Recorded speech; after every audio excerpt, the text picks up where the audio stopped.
नमस्कार, मी अजित कुलकर्णी, प्रहार जनशक्ती पक्ष शहराध्यक्ष सोलापूर।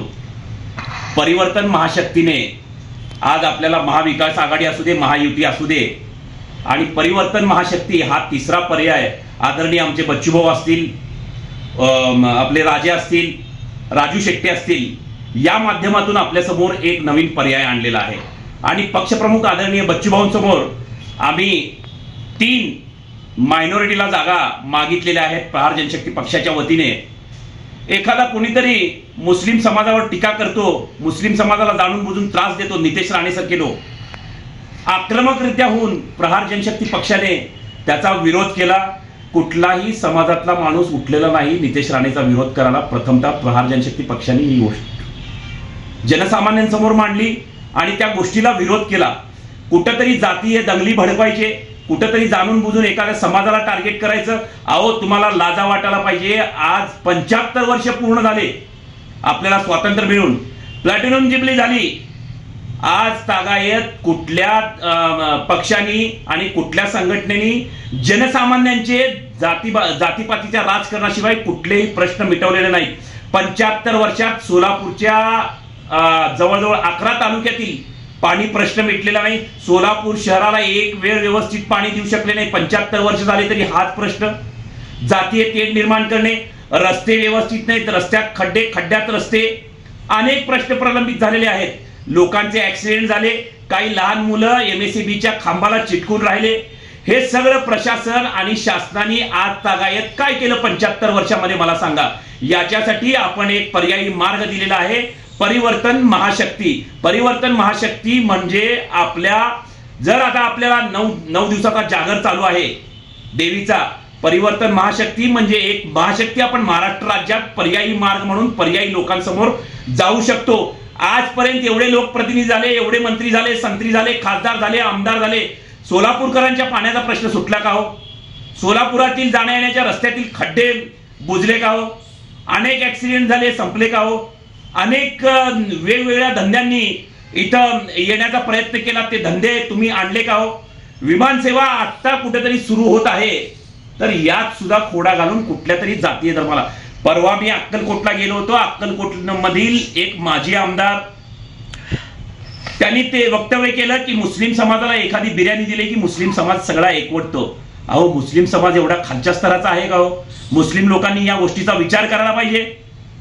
तर मी आपल्याला या माध्यमातून सांगतो, खरंच मुस्लिम समाज कुठेतरी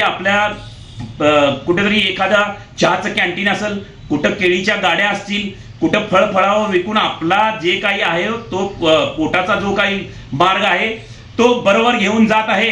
मला सांगा, त्या आमदाराला लाज वाटायला पाहिजे करायला। या माध्यमातून मी आपल्याला मुस्लिम समाज असेल, काय झालं धनगर समाजाचा प्रश्न, काय झाला मराठा समाजाचा प्रश्न, काय झालं तुम्ही आज तक त्यांना आजपर्यंत तुम्ही का देऊ शकला नाही, आरक्षण का देऊ शकला नाही? मी एक सामान्य नागरिक आहे, प्रहार जनशक्ती पक्षाचा अध्यक्ष सोडा सामान्य नागरिक आपल्याला प्रश्न विचारतोय, काय झालं मराठा समाजाच्या आरक्षणाचं, काय झालं धनगर समाजाच्या आरक्षणाचं, काय झालं मुस्लिम समाजाच्या 5% आरक्षण, ब्राह्मण समाजासाठी आज तागायत तुम्ही काय केलं? आम्ही इमानदारीने खरं तर बीजेपीच्या मागे आजकाल ब्राह्मण समाज उभा राहत होता, काँग्रेसच्या मागे मुस्लिम समाज उभा राहत होता, धनगर समाजाने कुठलं जात धर्म बघितलं नाही, तुमच्या मागे उभारले। मराठा समाजाचे आज कित्येक आमदार खासदार झाले, का बरं तुम्ही प्रश्न सोडवले नाहीत? त्याच्यासाठी आम्ही पर्यायी मार्ग म्हणून परिवर्तन महाशक्तीचा तुम्हाला आज एक पर्याय देत आहोत। खरंच जर तळागाळातील लोकांना आज खाली बसून, जमिनीवर बसून, आदरणीय पक्षप्रमुख आमचे बच्चू कडू अनेक आंदोलनं केली, 150 वेळा रक्तदान केलं, स्वतःच्या लग्नाचा खर्च टाळून 250 अपंगांना सायकली दिल्या। मला सांगा, लोकप्रतिनिधी 150 वेळा, कुठलाही एक माणूस मला दाखवा लोकप्रतिनिधी 288 मध्ये 150 वेळा रक्तदान केलेला, जनसामान्यांसाठी, शेतकऱ्यांसाठी, अपंगांचे वंचित राहिलेले प्रश्न उचलणारा एकमेव आमदार, त्यांच्यावर 350 गुन्हे दाखल झाले। या माध्यमातून या आमदाराने पुढाकार घेऊन परिवर्तन महाशक्ती जी निर्माण केलेली आहे त्या परिवर्तन महाशक्तीच्या बाजूने आपण राहावं। आता 2-4 दिवसात प्रहार जनशक्ती पक्ष शेतकरी संघटनेच्या वतीने मुस्लिम समाजाला मी विनंती करतो, ब्राह्मण समाजाला विनंती करतो, धनगर समाजाला, मराठा समाजाला विनंती करतो, आपले प्रश्न जर मार्गी लावायचे असतील तर आपल्यामधले जनसामान्य लोकप्रतिनिधी आपण निवडून द्यायचा आहे। ह्या प्रस्थापितांना आता लाता घालायच्या आहेत, घराणेशाही बंद करायची आहे।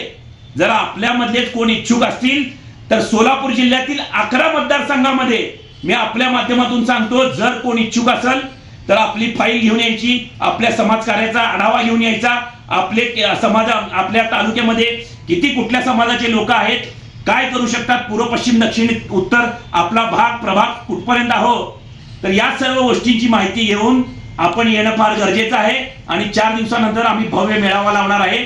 जनसामान्यांचा आपल्यामधलाच लोकप्रतिनिधीनं फार गरजेचं आहे. आपण यासाठी एकवटलं पाहिजे. मराठा समाज असेल, धनगर समाज असेल, आपण कुठंतरी भंडारा उधळून चालणार नाही. यांची जागा दाखवून दिली पाहिजे. धनगर समाजाला मी सांगतो, कृपया विनंती करून सांगतो, आपण गुन्हे दाखल करून घेऊ नका. आपण एकवटूया. या एकवटल्यानं जर आपल्या चांगल्या लोकप्रतिनिधी जर आपल्या माध्यमातून सामान्य जरांगे पाटलासारखं नेतृत्व जर आपल्यामधून गेलं, प्रहार जनशक्ती पक्षाचं नेतृत्व जर आपल्यामधून गेलं, धनगर समाजाचं एखादं नेतृत्व जर आपल्यामधून गेलं, विधानसभेत आपले आवाज बच्चूभाऊंच्या माध्यमातून बळकट करण्यासाठी मी आपल्याला विनंती करतो की आम्ही 4 दिवसानंतर मेळावा घेणार आहे. त्या मेळाव्याला उपस्थित लावावी. आपले प्रलंबित प्रश्न 2024च्या विधानसभेत आपण मांडून कसा आपल्याला न्याय मिळत नाही हे बघूया. मी या माध्यमातून सांगतो. धन्यवाद. सोलापूर शहरातील दक्षिण असेल, अक्कलकोट तालुका असेल, मध्य असेल आणि बाकी सोलापूर जिल्ह्यातील ज्या तालुक्यामध्ये जे लोक इच्छुक आहेत त्या लोकांना मी विनंती करतो की आपण प्रहार जनशक्ती पक्ष शेतकरी संघटनेच्या माध्यमातून परिवर्तन महाशक्तीचा जो पर्याय दिलेला आहे तो पर्याय निवडा. आणि आपल्यातला एखादा लोकप्रतिनिधी गेला तर आपण विधानसभेत आपला आवाज बळकट करण्यासाठी आमच्या मागे राहा. आता कुठेतरी योजना चालू केलेत, आता कुठेतरी खोदकाम चालू केलंय, आता कुठेतरी जमिनीचं खोदकाम करून उद्घाटन करतायत, नारळ फोडतायत. अहो, एवढे दिवस तुम्ही पाण्याचा प्रश्न सोडवू शकला नाही. दक्षिण मधला बंधारे अजून झाले नाहीत. आता बापू बाहेर पडायला तयार नाही. कुठेतरी आता काय इलेक्शनच्या पुढं कुठल्या तरी योजना आणायचा